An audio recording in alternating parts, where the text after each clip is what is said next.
संभल की शाही जामा मस्जिद रंगाई पुताई मामले में आज फिर सुनवाई होगी। आज एएसआई अपनी रिपोर्ट इलाहाबाद हाईकोर्ट को सौंपेगा। इस रिपोर्ट के आधार पर हाईकोर्ट अपना फैसला सुनाएगा। आपको बता दें कि हाईकोर्ट के आदेश के बाद में एएसआई की टीम ने कल जामा मस्जिद का निरीक्षण किया था। इस दौरान टीम ने कुएं का भी जायजा लिया। दरअसल जामा मस्जिद की रंगाई पुताई को लेकर हाईकोर्ट में याचिका दी गई है, जिसकी सुनवाई करते हुए हाईकोर्ट ने एएसआई की टीम को निरीक्षण करके रिपोर्ट सौंपने को कहा है।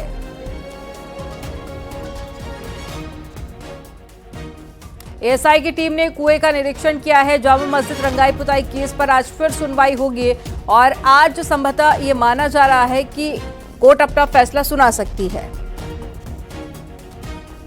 तो रंगाई और पुताई को लेकर हाईकोर्ट आज अपना फैसला लेगा और रिपोर्ट भी सौंपी जाएगी। तो पिछले कई दिनों से सर्वे भी चल रहा था, जिसकी रिपोर्ट सौंपी जानी है। तो इस दौरान टीम कुएं का जायजा भी लेने पहुंची थी।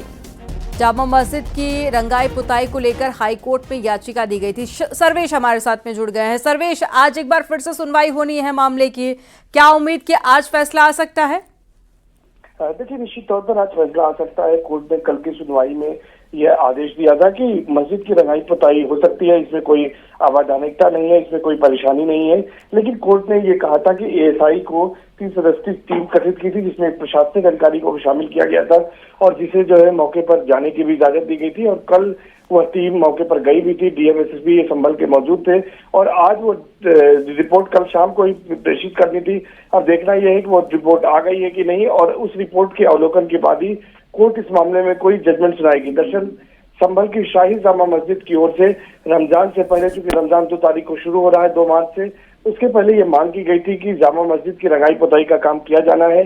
लेकिन एएसआई ने ये कहते हुए कि संरक्षित इमारत है, रंगाई पुताई की इजाजत देने से इनकार कर दिया था। जिसके बाद शाही जामा मस्जिद की ओर से इलाहाबाद हाईकोर्ट में याचिका दाखिल कर रंगाई पुताई की इजाजत दिए जाने की मांग की गई थी। इसी मामले में आज इलाहाबाद हाईकोर्ट को फैसला सुनाना है। जस्टिस रोहित रंजन अग्रवाल की सिंगल बेंच इस मामले की सुनवाई कर रही है और माना जा रहा है कि आज अगर एएसआई की रिपोर्ट आ गई होगी तो उसी के आधार पर कोर्ट इसमें अपना जजमेंट सुना सकती है। लेकिन कोर्ट ने साफ कर दिया था कल की रंगाई पुताई में कोई अवैधानिकता नहीं है, यानी कि शाही जो जामा मस्जिद संभल की है उसकी रंगाई पुताई हो सकती है। दरअसल इसको लेकर विवाद जो है वो यह है कि हिंदू पक्ष ने दावा किया है कि ये हरिहर मंदिर है और इसे पूजा अर्चना के लिए हिंदुओं को सौंप देना चाहिए। उसी के बाद से ये मामला सुर्खियों में आया था और जो ये मामला एएसआई से संरक्षित ये इमारत है, यानी कि मस्जिद है, और ऐसे में एएसआई से रिपोर्ट हाईकोर्ट ने मांगी है कि इसमें बगैर मस्जिद को नुकसान पहुंचाए किसी तरह से इसमें रंगाई पुताई की जा सकती है। हिंदू पक्ष ने जो इसमें एतराज जताया है, उनका कहना है कि रंगाई पुताई से इसमें इसके जो चित्र हैं, जो इसके निशान हैं, जो प्रतीक हैं, उनको मिटाए जाने की साजिश की जा सकती है, इसलिए इसकी रंगाई पुताई नहीं की जा सकती है। जी, तो बिल्कुल रिपोर्ट के आधार पर फैसला आने की उम्मीद है। जानकारी देने के लिए बहुत शुक्रिया सर्वेश आपका। महाकुंभ के भव्य आयोजन के बाद में अब योगी सरकार ने बड़ा फैसला लिया है। योगी सरकार प्रदेश के सभी 75 जिलों में गंगा जल पहुंचाएगी। फायर टेंडर सभी 75 जनपदों में संगम का जल पहुंचाएंगे। आज से महाकुंभ मेले में लगे फायर टेंडर अपने अपने जिले में लौटेंगे और लौटते समय अपने साथ में संगम का जल ले जाएंगे। जो लोग किसी वजह से महाकुंभ में नहीं आ पाए हैं, वैसे तो श्रद्धालुओं को भी जल मिलेगा। दरअसल सीएम योगी ने कल कहा था कि जो लोग किन्हीं भी कारणों के चलते महाकुंभ में स्नान नहीं कर पाए हैं, उनके लिए सरकार संगम का जल भिजवाएगी। मुख्यमंत्री की मंशा के अनुरूप अब अग्निशमन तथा आपात सेवा ने यह बीड़ा उठाया है।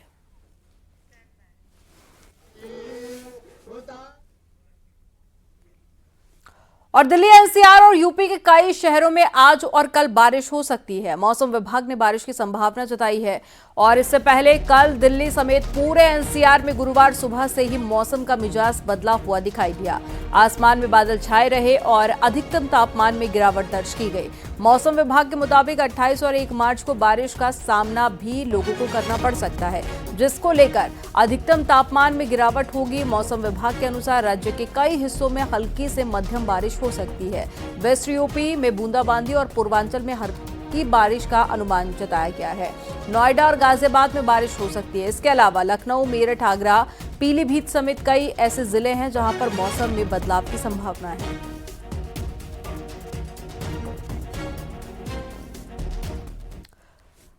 फरवरी का महीना खत्म होने को है, लेकिन इस बार गर्मी अपना प्रकोप अभी से दिखाने लगी है। दिल्ली एनसीआर में बुधवार को अधिकतम तापमान 32 डिग्री सेल्सियस से ज्यादा दर्ज किया गया और इस बार जनवरी में भी उतनी ठंड देखने को नहीं मिली।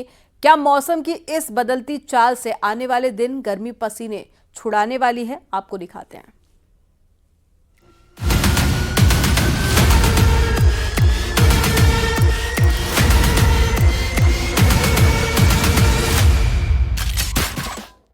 मौसम में लगातार बदलाव आ रहा है। पहाड़ के ऊंचाई वाले कुछ इलाकों में जहां बर्फबारी हो रही है, तो वहीं मैदानों का मौसम भी बदला हुआ है।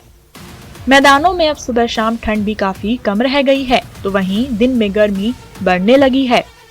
मौसम विभाग के मुताबिक पिछले 19 साल में ऐसी फरवरी नहीं देखी गई जब तापमान में उछाल आया हो। बुधवार यानी 26 फरवरी को अधिकतम तापमान 32.4 डिग्री दर्ज किया गया। दिल्ली एनसीआर में इतने सालों में लोगों ने ऐसी तपिश महसूस नहीं की। पिछला साल तो आपको याद ही होगा जब जून के महीने में तापमान 50 डिग्री के पार चला गया था। अब फरवरी में गर्मी के तेवर देखकर अभी से पसीने छूटने लगे हैं। अगर फरवरी में ऐसा हाल है तो जून तक आते आते क्या होगा? आमतौर पर फरवरी महीने में ठीक ठाक ठंड रहती है। दिन में धूप तो दिखती थी, लेकिन मौसम ठंडा बना रहता था। लेकिन पिछले 10-12 दिनों से ठंड धीरे धीरे गायब होती गई। लोग बिना जैकेट स्वेटर पहने बाहर नहीं निकलते थे, लेकिन इस बार बढ़ते तापमान की वजह से दिन में स्वेटर भी उतर गए। सर, पहला सवाल यही रहेगा कि इस बार देखा गया कि जनवरी फरवरी में उस तरीके से गर्मी रही और जनवरी में भी गर्मी देखने को मिली, तो टेम्परेचर क्यों इतना राइज रहा? देखिए, अगर आप जनरली ओवरऑल टेम्परेचर्स की बात करते हैं तो इतना ज्यादा वेरिएबिलिटी नहीं रहा। वेस्टर्न हिमालय रीजन में या एडजॉइनिंग प्लेन्स में कंटिन्यूस वेस्टर्न डिस्टर्बेंस का इन्फ्लुएंस आता रहा, रेनफॉल एक्टिविटी होती रही। आप जैसे इस पिक्चर्स में देखिए, जनरली जो वेस्ट कोस्ट है इस समय थोड़ा जो हमारा हीट वेव है, हम कह सकते हैं थोड़ा पहले कुछ आ गया।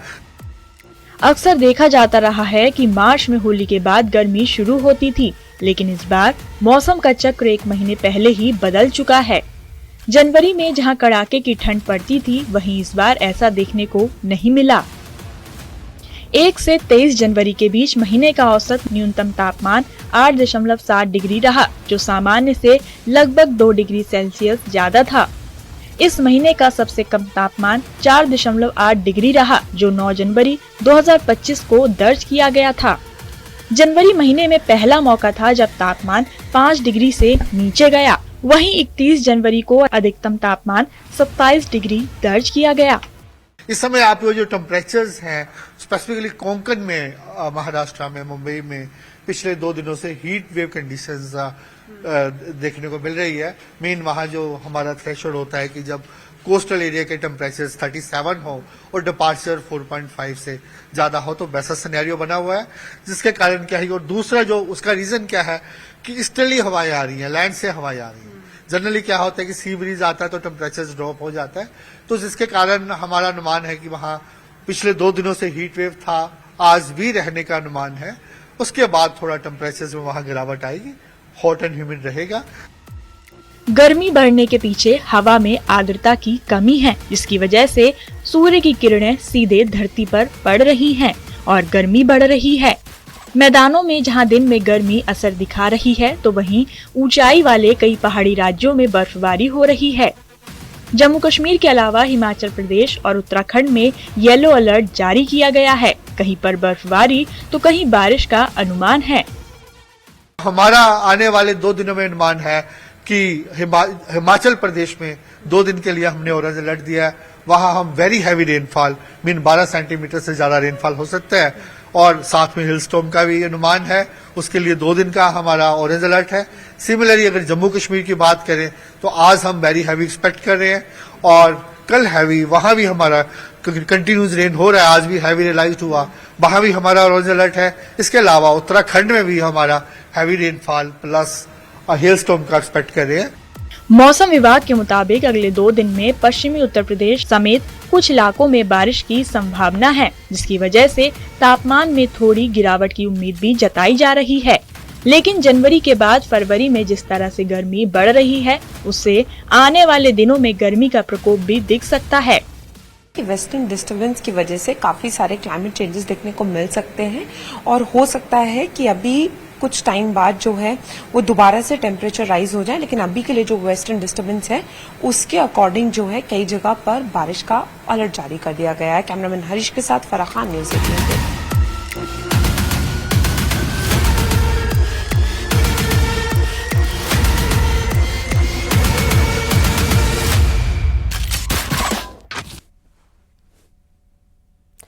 आगरा में 18 फरवरी से चल रहे ताज महोत्सव का भव्य समापन हुआ। इस मौके पर पर्यटन एवं संस्कृति मंत्री जयवीर सिंह ने मुख्य अतिथि के रूप में शिरकत की। उन्होंने कहा कि आने वाले दिनों में आगरा पर्यटन और संस्कृति के क्षेत्र में अपने परम वैभव को प्राप्त करेगा।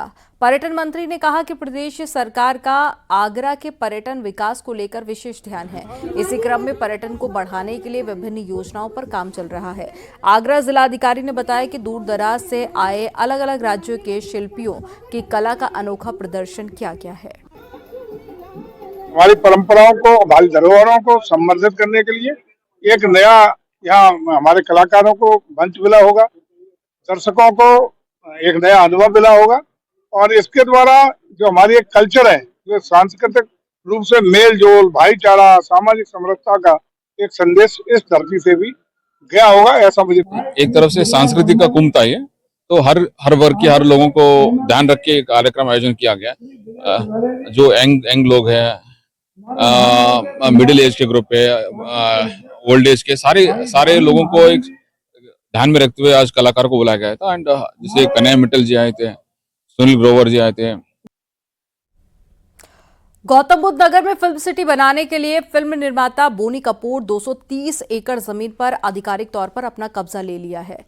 गीडा सिटी के सेक्टर 21 में 1000 एकड़ में फिल्म सिटी स्थापित होनी है। पहले चरण में 230 एकड़ में फिल्म सिटी स्थापित करने का टेंडर फिल्म निर्माता बोनी कपूर को मिला है। पिछले दिनों इसके लिए लेआउट प्लान भी अथॉरिटी ने मंजूर कर लिया है।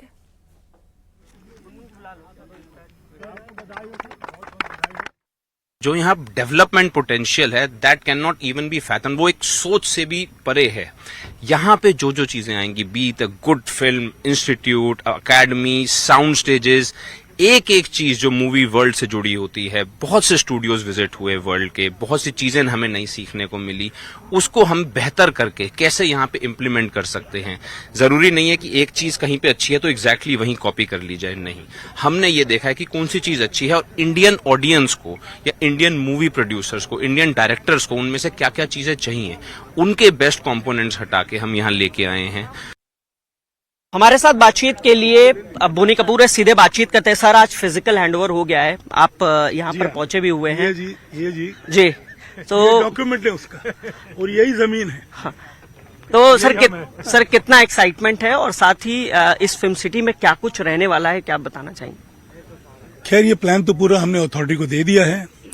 फिल्म सिटी में कई चीजें होंगी, इंस्टीट्यूट भी होगा, थिएटर्स भी होंगे, फूड कोर्ट भी होगा, होटल्स भी होंगे, गेस्ट हाउसेस भी होंगे। तमाम वो चीजें जो एक बार जो भी इधर टूरिस्ट आएगा उसको पूरे दिन, 1 दिन या 2 दिन लगेंगे पूरा देखने में। और शूटिंग देखने का एक नया अंदाज हम सामने मतलब कोशिश है हमारी कि ऐसे कुछ करें कि फिजिकली शूटिंग ऊपर से, जैसे पार्लियामेंट में व्यूइंग गैलरी है, वैसे हम कुछ स्टेज ऐसे ही बनाएंगे जहां से ऊपर से जो टूरिस्ट आते हैं, जो शूटिंग देखने आते हैं, जो फिल्म सिटी का टूर करेंगे, वो फिजिकली देख पाए ऊपर से क्या होता है बिना नीचे के काम को डिस्टर्ब किए हुए। तो उस पिक्चर को, चाहे वो हिट हो या फेलियर हो, बनाने में कितनी मेहनत जाती है और कितने लोगों का योगदान होता है उसमें। हर तमाम टेक्नीशियन, चाहे वो कैमरामैन हो, आर्ट डायरेक्टर हो, जितने भी टेक्नीशियन होते हैं, डायरेक्टर हो, जो पूरा क्रू होता है, कम से कम एक फिल्म की शूटिंग में 150 से 200 जन का क्रू होता है। तो सबका योगदान होता है इसमें। आज मैं ये नहीं बोल सकता इस तारीख को शुरू होगी, पर 3 साल के अंदर इधर शूटिंग शुरू हो जाएगी। आप ही करेंगे पहली शूटिंग? कोशिश तो भाई, अगर हमारी फिल्म सिटी तो मैं अपनी पिक्चर से ही करूंगा ना। ठीक है, शुक्रिया सर बातचीत के लिए। कैमरामैन मुनमुन के साथ हिमांशु शुक्ला, न्यूज़ 18, ग्रेटर नोएडा। हाथरस में शादी का झांसा देकर बलात्कार का मामला सामने आया है। आरोपी दानिश पर हिंदू लड़की से बलात्कार करने का आरोप है। पीड़िता की शिकायत के मुताबिक घटना 29 जनवरी की है। आरोपी दानिश उसे एक ग्लास रोड पर एक रेस्टोरेंट में मिल गया था और शादी का वादा कर शारीरिक संबंध बनाया। आरोपी दानिश ने 18 फरवरी को कोर्ट मैरिज करने का वादा किया था, मगर उसने कहीं और शादी कर ली। पीड़िता दानिश के घर पहुंची तो उसके परिवार वालों ने मारपीट की। पीड़िता की शिकायत पर पुलिस ने मामला दर्ज कर लिया है।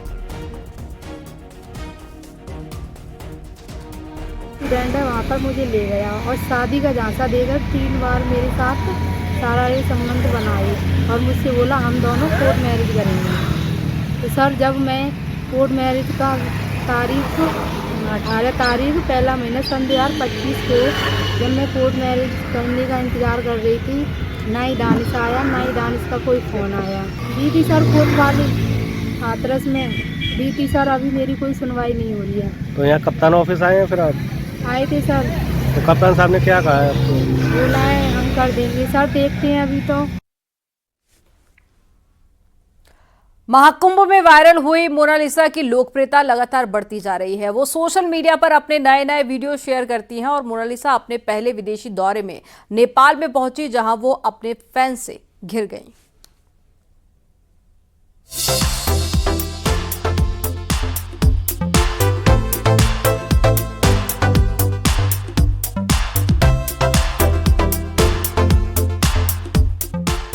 मोनालिसा अपने परिवार के साथ महाकुंभ में रुद्राक्ष की माला बेचने गई थी,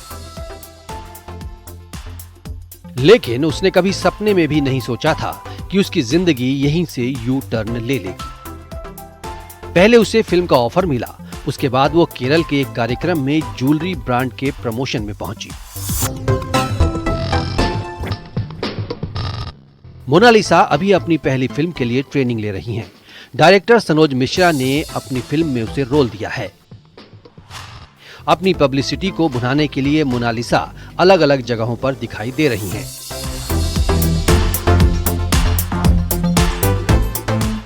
अब उनका पहला विदेशी टूर का वीडियो भी सामने आया है। वो डायरेक्टर सनोज मिश्रा के साथ नेपाल की ट्रिप पर गई हैं। सोशल मीडिया की वजह से मोनालिसा भारत ही नहीं नेपाल में भी काफी पॉपुलर हो चुकी हैं। जैसे ही उनके आने की खबर उनके फैंस को मिली तो उसे देखने के लिए बड़ी संख्या में लोग पहुंचे। इसमें मोनालिसा स्टेज पर बैठी हुई हैं और उसे देखने के लिए हजारों की भीड़ है। ऐसा लग रहा है मानो कोई चुनावी रैली चल रही है। कहा जा रहा है कि मोनालिसा नेपाल के मौलापुर पहुंची, वहां उसे अतिथि के तौर पर बुलाया गया था। फैंस को देखकर मोनालिसा भी गदगद थी। उसने लोगों से बात की। नमस्कार, हर हर महादेव। कैसे आप? I love you, मोलापुर। मोनालिसा ने स्टेज में अपने डांस मूव्स भी दिखाए, जिसके बाद लोग भी उत्साहित दिखे। उल्टी सीधी चलने का, सच को झूठ कहने का, मोड़ मोड़ मेरा मूड नहीं है,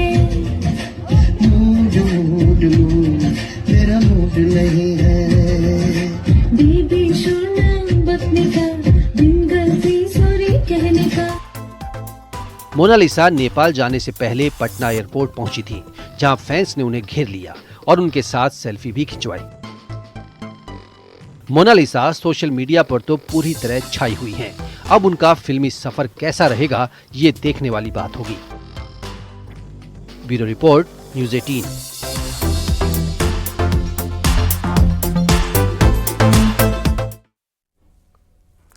जौनपुर में हिंदू लड़की से कोर्ट मैरिज करने पहुंचे मुस्लिम लड़के के साथ में वकीलों ने मारपीट की। मारपीट का वीडियो सोशल मीडिया पर सामने आया। मामला दीवानी कोर्ट का है। जांच में पता चला है कि लड़का हिंदू लड़की को शादी करने के लिए लाया था। वकीलों ने लड़के से पूछताछ की तो लड़के ने भागने की कोशिश की। वकीलों ने उसे पकड़कर मारपीट की। पुलिस ने लड़की और लड़की दोनों को हिरासत में ले लिया है।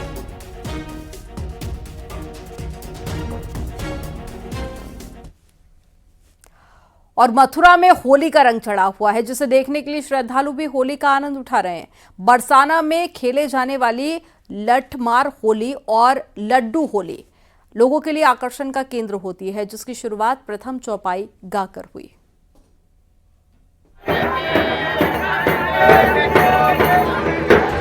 होली आने में अभी काफी वक्त बचा है, लेकिन मथुरा की गलियां होली के रंग में रंग चुकी हैं। राधा रानी की जन्मस्थली बरसाना में होली की धूम मची है।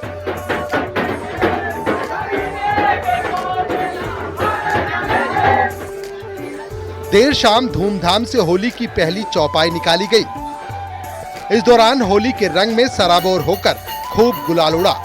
लोगों का उत्साह देखते ही बन रहा था।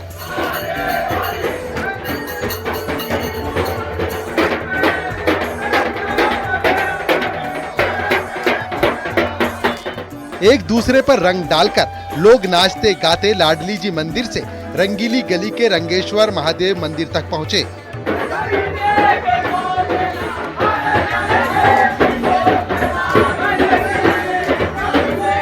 ढोल नगाड़े और मंजीरे की धुन पर जमकर होली खेली गई। धूमधाम से होली की पहली चौपाई निकाली गई।